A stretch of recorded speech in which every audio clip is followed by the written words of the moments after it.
Good morning everyone. So today I'm here in Tres Terraces Condo, Lagro, Fairview, Manila, Philippines, Quezon City right now. So I'm going to UST, Santo Tomas University, and also FEU to inquire if there's what's the date of the enrollment next year. So yan.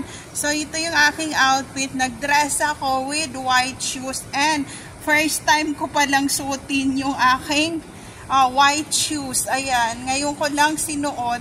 So, ayun. Tapos, pinartner ko dito sa dress with the yellow rosary. Ayan, para ma-bless tayo and hindi magkaroon ng kahit anong masama mangyari sa atin sa labas o sa loob ng bahay. So, ayun, meron akong rosary.